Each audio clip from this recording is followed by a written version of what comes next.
নমস্কার, জয় শ্রীকৃষ্ণ, জয় কালী। আমি জ্যোতিষ পরিমল। আজকে যেটি আপনাদেরকে জানাবো সেটি হলো গ্রহদের সংক্ষিপ্ত পরিচয়। গ্রহদের তো একটি পরিচয় থাকবেই, যে গ্রহটি শুভ না অশুভ, পুরুষ না মহিলা, আর গ্রহদের গুণাগুণ। বাকি গ্রহদের কারকত্ব তো আছেই, কিন্তু গ্রহদের কারকত্ব যদি আমি বলতে যাই আমার ভিডিও লং হয়ে যাবে, ইউটিউবে বা ফেসবুকে হয়তো নেবে না, যার কারণে আমি সংক্ষিপ্ত পরিচয়টি দিচ্ছি। যেমন ধরুন শুভ গ্রহ। শুভ গ্রহ কি? নৈসর্গিক শুভ গ্রহ, নৈসর্গিক অশুভ গ্রহ। নৈসর্গিক শুভ গ্রহ হল চন্দ্র, শুক্র, বুধ, বৃহস্পতি। চন্দ্র, শুক্র, বুধ আর হলো বৃহস্পতি। চন্দ্র, শুক্র, বুধ, বৃহস্পতি। আর এটা হলো শনি, রবি, মঙ্গল, রাহু, কেতু। এই নৈসর্গিক শুভ গ্রহ, অশুভ গ্রহ এগুলো। এবার হলো পুরুষ। পুরুষ গ্রহ কি না? পুরুষ গ্রহ হলো রবি, মঙ্গল আর হলো বৃহস্পতি। এবারে স্ত্রী গ্রহ, হ্যাঁ, পুরুষের পর স্ত্রী গ্রহ। স্ত্রী গ্রহ কি? স্ত্রী গ্রহ হলো চন্দ্র, শুক্র।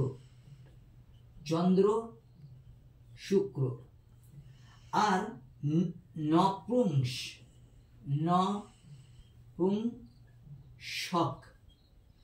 নপুংসক গ্রহ কি? বুধ এবং শনি। দেখুন, নপুংসক গ্রহ একে হিজড়ে গ্রহ অনেকে বলে, কিন্তু আমি বলবো না বলাটাই ভালো। কারণ এই বুধ এবং এই শনির একটা জ্যোতিষ জগতে বিশেষ কারকত্ব রয়েছে। অতএব ওদেরকে ওই ভাষাটি না বলে ছোট করা, না বলাটাই ঠিক। নপুংসক গ্রহ। বেশ, তাহলে এই হয়ে গেল। এবারে কি আসবে? এবারে আসবে গুণাগুণ। গুণাগুণ কি? গ্রহদের তিনটি গুণ আছে। তিনটি গুণ বলতে শতগুণ, রজগুণ এবং তমগুণ। তাহলে শতগুণে কে থাকছে? শতগুণে থাকছে রবি, বৃহস্পতি এবং চন্দ্র। শতগুণে থাকছে শতগুণ, রজগুণ। রজগুণে থাকছে বুধ, শুক্র। আর তমগুণে থাকছে কি? তমগুণে থাকছে শনি, রাহু, মঙ্গল। সঙ্গে কিন্তু কেতুকেও নিতে হবে, যেহেতু রাহু আছে এখানে কিন্তু কেতু থাকবে। দেখুন, এই যে গুণাগুণগুলো, এই গুণাগুণের মধ্যে কিন্তু আমরা গ্রহদের সবকিছু বিচার পেয়ে যাব। এটি কিন্তু ভেঙে এর যে তত্ত্ব, এর কারকত্ব বার করতে গেলে কিন্তু অনেক বড় ভিডিও হবে, যার কারণে আমি করছি না। যাই হোক, এখানে এটা তো থাকছেই।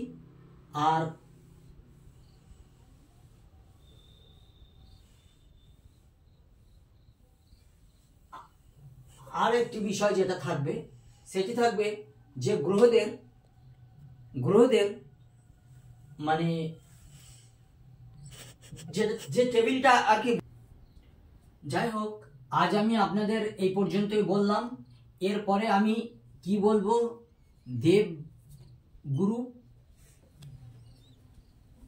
দেবগ্রুপ আর দৈত্য গ্রুপ এর পরের ভিডিওতে হয়তো, কারণ দেবগ্রুপ আর দৈত্য গ্রুপের কথা বলতে গেলে একটু টাইম লেগে যাবে। কারণ দেবপক্ষে কে থাকছে, দৈত্যপক্ষে কে থাকছে, আর মাঝখানে কে থাকছে, এর মধ্যে একটা শত্রু মিত্র গ্রহ বিচার কিন্তু দেওয়া হবে।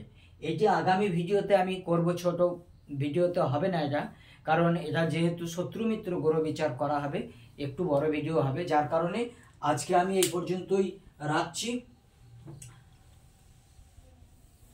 যাই হোক, আজ আমি যেটা বলবো যে ইউটিউবে আমার একটা চ্যানেল রয়েছে পরিমল মণ্ডল, আপনারা সার্চ করলে আমার ভিডিও দেখতে পাবেন।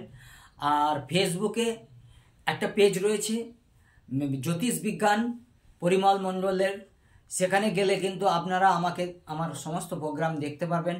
আমাকে যদি কোনো কল করে বা আমাকে দিয়ে হস্তরেখা বিচার করা, আমাকে দিয়ে জন্মছক বিচার করা, আমাকে দিয়ে কুষ্টি বানাতে আপনারা চান, তাহলে 9382123284 এই নাম্বারে আপনারা অবশ্যই যোগাযোগ করবেন। আমার চ্যানেলকে আপনারা সাবস্ক্রাইব করে রাখুন, আমার চ্যানেল শেয়ার করে দিন। আর সর্বোপরি একটি শেষ কথা আমি বলবো যে আপনারা মন থেকে আমাকে একটা লাইক করে দিন।